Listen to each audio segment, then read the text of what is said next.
Praise the lord. Bless food रेसिपीमध्ये आपणा सर्वांचं खूप मनापासून स्वागत. तर आज आपण मस्त झटकीपट होणारी पौष्टिक अशी अळणी खिचडी कशी बनवायची ते बघणार आहोत. तर मसाला खिचडी, मिक्स व्हेज खिचडी, डाळ पालक खिचडी, बऱ्याच प्रकारची खिचडी तुम्ही बघितली असेल. पण बऱ्याच लोकांना मस्त अगदी महाराष्ट्रीयन स्टाईल कोल्हापुरी पद्धतीचं किंवा वरण भात खायची खूप इच्छा होते, पण बऱ्याच वेळेस करायला कंटाळा येतो. तर आता वरण भात खायची इच्छा झाली आणि करायला कंटाळा आला तर त्याच चवीची झटकीपट होणारी अशी अळणी डाळ खिचडी कशी बनवायची ते बघणार आहोत. तर सगळ्यात आधी इथे मी 1 वाटी तांदूळ घेतलेले आहेत. तर हे रोजच्या वापराचे तांदूळ आहेत आणि ही डाळ घेतलेली आहे. तर इथे मी फक्त मूग डाळीची खिचडी बनवणार आहे. तुम्ही ऐवजी मिक्स डाळ देखील घेऊ शकता.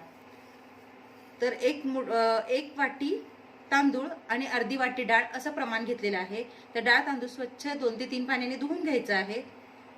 तुम्ही तांदूळ डाळचं प्रमाण तुमच्या आवडीनुसार कमी जास्त देखील घेऊ शकता, पण या प्रमाणात घेतलं तर अगदी खिचडी व्यवस्थित होते. तर कमी साहित्यात आणि कमी वेळेमध्ये बनणारी ही खिचडी आहे. तर हे धुवून घेऊयात.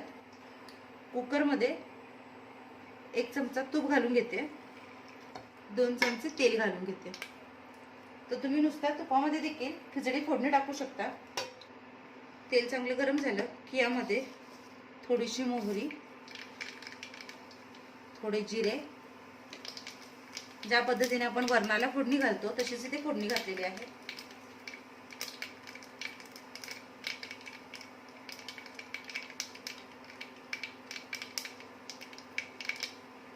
लसूण ठेचून घेतलेला आहे. तर आवडीनुसार लसूण कमी जास्त देखील घेऊ शकता. तर ज्या वेळेस ही खिचडी लहान मुलांसाठी बनवत असाल त्यावेळेस लसणाचं प्रमाण कमीच घ्यायचं आहे.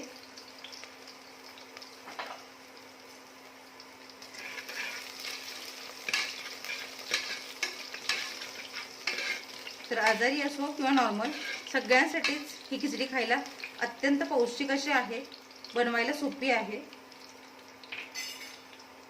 लसूण देखील चांगला परतून घेऊयात. लसणाचा रंग छान बदललेला आहे. आता यामध्ये टोमॅटो घालते.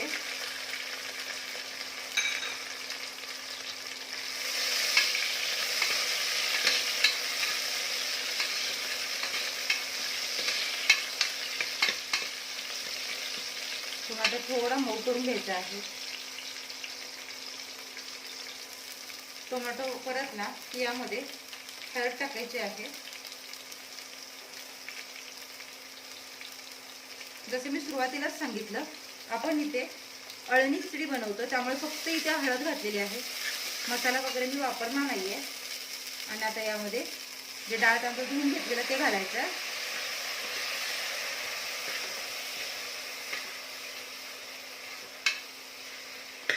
तर वास इतका सुंदर येतोय.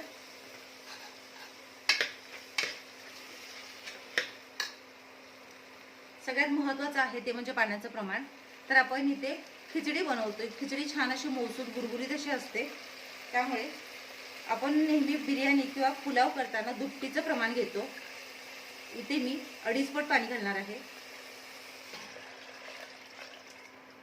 तर या बाउलनुसार अर्धा बाउल डाळ तांदूळ होतं, त्यामुळे मी 1 आणि थोडं असं घातलेलं आहे. तर 1 वाटी डाळ तांदळाचं प्रमाण असेल म्हणजे दोन्ही मिळून 1 वाटी असेल तर त्यासाठी 2.5 वाटी पाणी असं घ्यायचं आहे. कधी कधी तांदूळ नवीन असतो, जुना असतो, त्यानुसार पाण्याचं प्रमाण थोडंफार कमी जास्त देखील होऊ शकतं.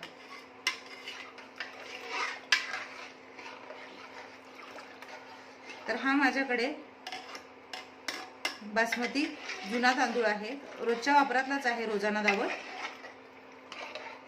पण याला पाणी थोडं जास्त लागतं. तर तुमच्याकडे तांदूळ कोणता आहे त्या प्रमाणात तुम्ही घेऊ शकता. आता यामध्ये चवीनुसार मीठ टाकायचं आहे. मिठाचं प्रमाण व्यवस्थित टाकायचं म्हणजे खिचडी चवीला छान होते. तर यामध्ये आपण कोथिंबीर, चटणी, मसाला काही घालणार नाही आहोत, कारण मी सुरुवातीला सांगितलं तसं अगदी लहान मुलांना असू दे, मोठ्यांना असू दे, आजारी माणसांना असू दे, प्रेग्नेंट बायकांना, दूध पाजणाऱ्या बायकांना, बाळंतिणीला, सगळ्यांसाठी ही खिचडी अगदी परफेक्ट आहे, पौष्टिक आहे, कमी मसाले आणि कमी सामानात बनणारी आहे, खायला छान आणि बनायला झटपट. फक्त अगदी लहान मुलांना देणार असाल तर लसणाचं प्रमाण खूप कमी प्रमाणात घ्यायचं आहे, कारण लसणाचा वास थोडा उग्र असतो. पण लसूण हा शरीराला पौष्टिक असतो, त्यामुळे थोडा लसणाचा तरी वापर केलाच पाहिजे. पाण्याला चांगला कड आलाय, म्हणजे उकळी आली आहे. कुकरचं झाकण लावते आणि आता 3 शिट्टी करून घ्यायची आहे. 3 शिट्टीमध्ये जर भात व्यवस्थित शिजला नाही तर 4 शिट्टी करून घेतली तरीही चालेल. तर हे बघा 3 शिट्टीमध्ये अगदी परफेक्ट असा भात शिजलेला आहे, म्हणजे अळणी खिचडी तयार झालेली आहे.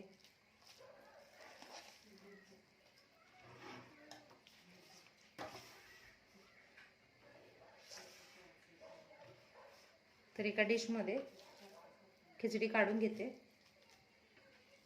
आणि ही खिचडी विशेष म्हणजे गरम गरमच खायला खूप छान लागते. कमी वेळेमध्ये पौष्टिक आणि खायला स्वादिष्ट अशी अळणी डाळ खिचडी तयार झालेली आहे. सोबत घेतलेला आहे लिंबू आणि इथे माईनमुळ्याचं लोणचं. तुम्ही तुमच्या आवडीनुसार कोणतंही लोणचं घेऊ शकता, याच्यामुळे चव छान लागते. तर अगदी साध्या पद्धतीने ही अळणी खिचडी तयार केलेली आहे आणि याच्यावर अशी मस्त तुपाची धार. तर असं कॉम्बिनेशन ट्राय करून बघा, खरंच खूप छान लागतं. आशा आहे रेसिपी तुम्हाला आवडली असेल, समजली असेल. एकदा या पद्धतीने अळणी खिचडी तयार करून बघा, तुमचा अनुभव माझ्यासोबत शेअर करा. चॅनलवर नवीन असाल तर सबस्क्राईब करा, लाईक करा, शेअर करा. सगळ्यात महत्त्वाचं म्हणजे जी काही बेल आयकन दिसते म्हणजेच घंटी दाबायला अजिबात विसरू नका. भेटूया अशाच एका नवीन आणि पारंपरिक रेसिपीसह. तोपर्यंत स्वस्त राहा, मस्त खा आणि माझ्या रेसिपीज बघत राहा. आजची रेसिपी बघितली त्याबद्दल खूप मनापासून धन्यवाद.